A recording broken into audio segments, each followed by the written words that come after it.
Halo Sobat Bio, kembali lagi bersama Kak Bio di channel Biopedia, channel belajar biologi dengan mudah dan bahagia. Pada kesempatan kali ini kita akan belajar seputar cabang-cabang ilmu biologi. Seperti kita tahu bahwa cabang ilmu biologi itu sangat banyak sekali ya. Ada botani, zoologi, mikrobiologi, virologi, dan masih banyak yang lainnya. Khusus di video ini kita akan kupas satu cabang lebih detail, yakni cabang ilmu evolusi. Oke, ikuti terus channel kami, channel Biopedia. Cekidot.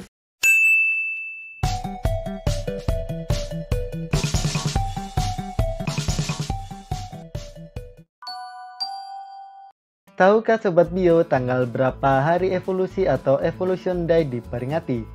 Jawabannya adalah setiap tanggal 24 November. Kok bisa tanggal ini dipilih? Berikut penjelasannya. Kita ketahui bahwa biologi mengalami kematangan pada tanggal 24 November tahun 1859. Pada saat Charles Darwin menerbitkan buku On the Origin of Species by Means of Natural Selection.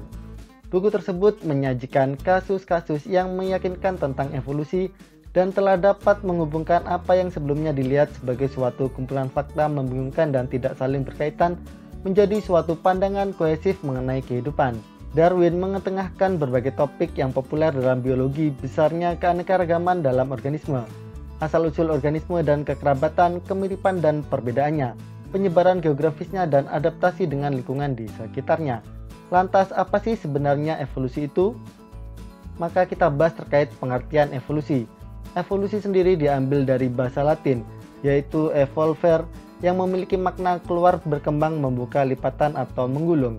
Evolusi merupakan cabang biologi yang mempelajari sejarah asal-usul makhluk hidup dan keterkaitan genetik antara makhluk hidup satu dengan yang lainnya.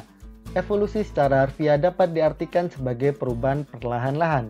Oleh karenanya, yang dimaksud dengan evolusi biologi adalah perubahan atau perkembangan makhluk hidup secara bertahap dalam jangka waktu lama dari bentuk sederhana menuju bentuk yang lebih kompleks. Selanjutnya terkait konsep modern tentang evolusi.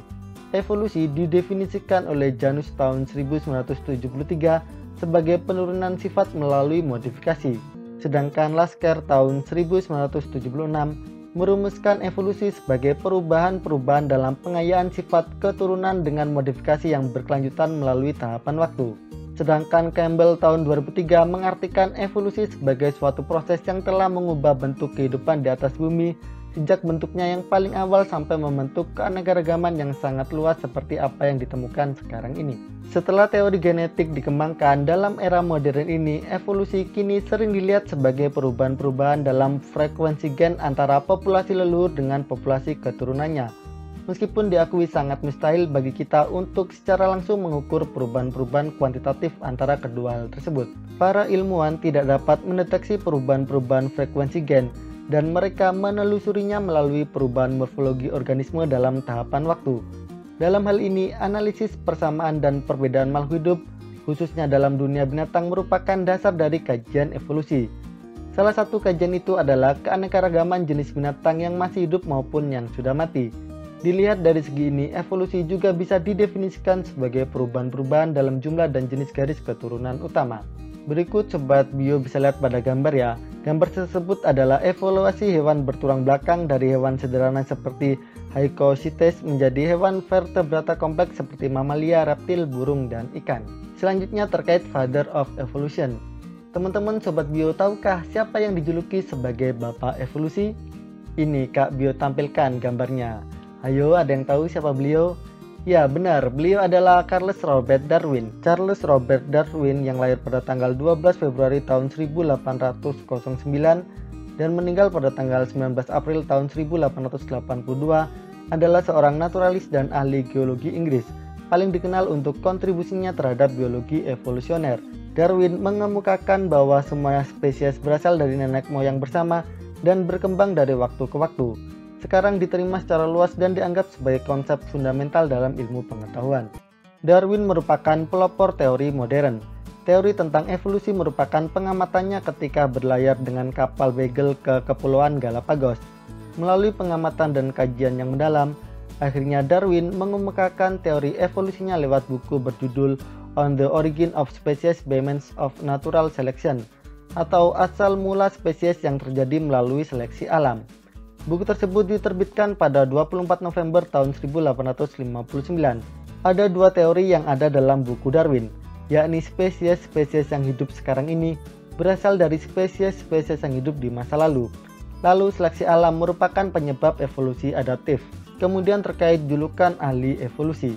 Seorang yang ahli dalam bidang evolusi disebut sebagai evolusionis atau ahli evolusi. Banyak sekali tokoh-tokoh yang menyumbangkan pemikiran tentang teori evolusi.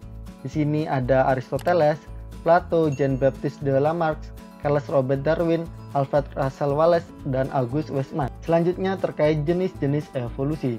Sobat Bio bisa perhatikan pada diagram berikut terkait jenis-jenis evolusi. Adapun jenis evolusi yang pertama berdasarkan biologi, yaitu dibagi menjadi organik dan anorganik. Kemudian evolusi berdasarkan arahnya ada evolusi progresif dan evolusi regresif. Kemudian evolusi berdasarkan skala perubahan, ada makroevolusi dan mikroevolusi. Kemudian berdasarkan hasil akhir, di sini ada evolusi divergen dan evolusi konvergen. Yang pertama adalah evolusi berdasarkan biologi. Di sini ada evolusi anorganik. Teori evolusi anorganik membahas tentang asal-usul atau silsilah dari makhluk hidup yang berada di bumi dengan didasarkan pada fakta serta penalaran teoritis. Kemudian evolusi organik. Evolusi organik atau disebut pula sebagai evolusi biologis merupakan teori evolusi yang membahas tentang asal keturunan spesies juga hubungan kekerabatannya. Kemudian evolusi berdasarkan arahnya. Ada evolusi progresif. Yang dimaksud dengan evolusi progresif adalah suatu perubahan yang memungkinkan makhluk hidup dapat mempertahankan hidupnya. Contoh dari evolusi progresif adalah burung finch. Apabila Sobat Bio mencermati, burung finch yang tinggal di daerah berbeda akan memiliki bentuk paruh yang berbeda pula. Bentuk paruh tersebut menyesuaikan kondisi lingkungan sekitarnya. Dengan begitu, burung finch dapat bertahan hidup pada lingkungan yang ditempatinya. Kemudian ada evolusi regresif. Kebalikan dari evolusi progresif, evolusi regresif merupakan suatu perubahan yang tidak bisa membantu makhluk hidup untuk mempertahankan hidupnya, sehingga makhluk hidup memiliki kemungkinan besar mengalami kepunahan. Contoh dari evolusi regresif adalah dinosaurus yang sudah lama punah. Menurut Michael Rampino dalam karyanya yang berjudul Catastrophic Past disebutkan bahwa kepunahan dinosaurus dipicu oleh meteor yang berasal dari luar angkasa. Pendapat tersebut didasarkan pada temuan unsur iridium yang banyak ditemukan di daerah bekas kawah meteor. Unsur iridium sendiri merupakan unsur langka dari meteor dan ditemukan 10.000 kali lebih banyak dibanding kulit bumi lain. Lanjut terkait evolusi berdasarkan skala perubahannya. Ada makroevolusi. Dinamai makroevolusi karena perubahan dari evolusi yang terjadi bisa mengakibatkan perubahan berskala besar dan mengarah pada terbentuknya spesies baru. Makroevolusi bisa terjadi saat mikroevolusi terus berulang dalam waktu yang panjang.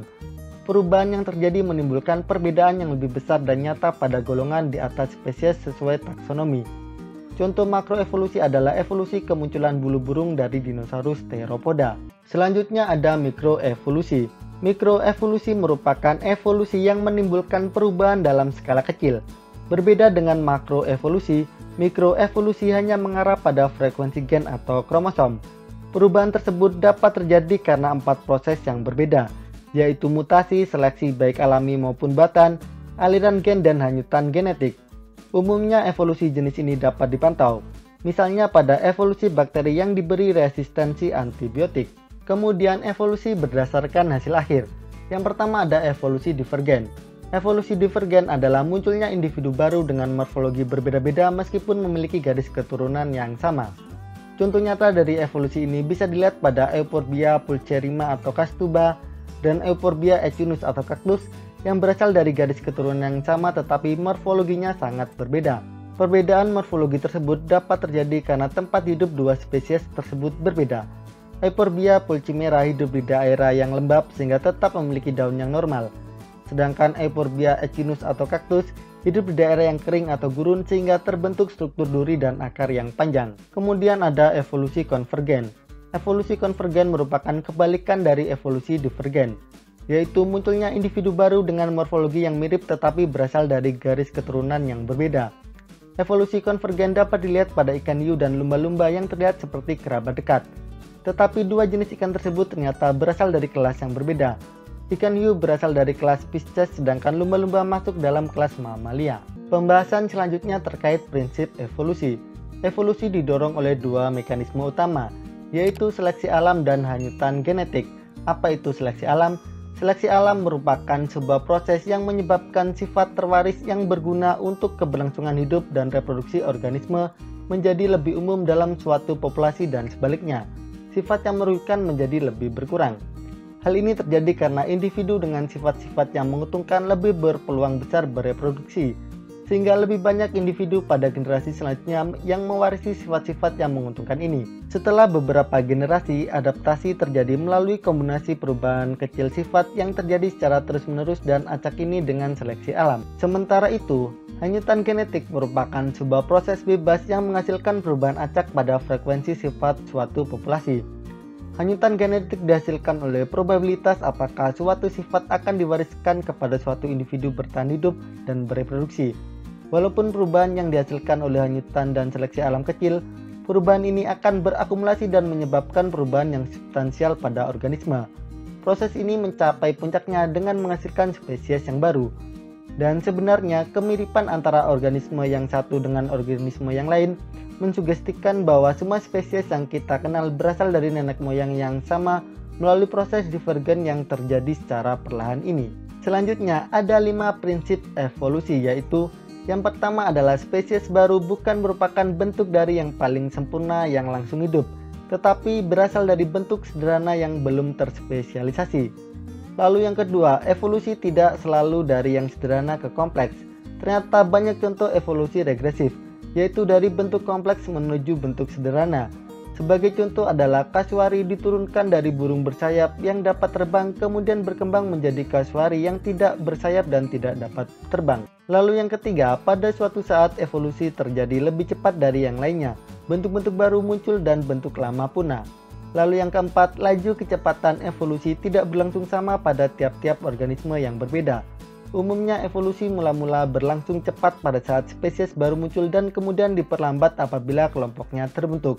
Lalu yang terakhir, evolusi terjadi dalam populasi bukan dalam individu, oleh proses mutasi, reproduksi diferensial, dan seleksi alam.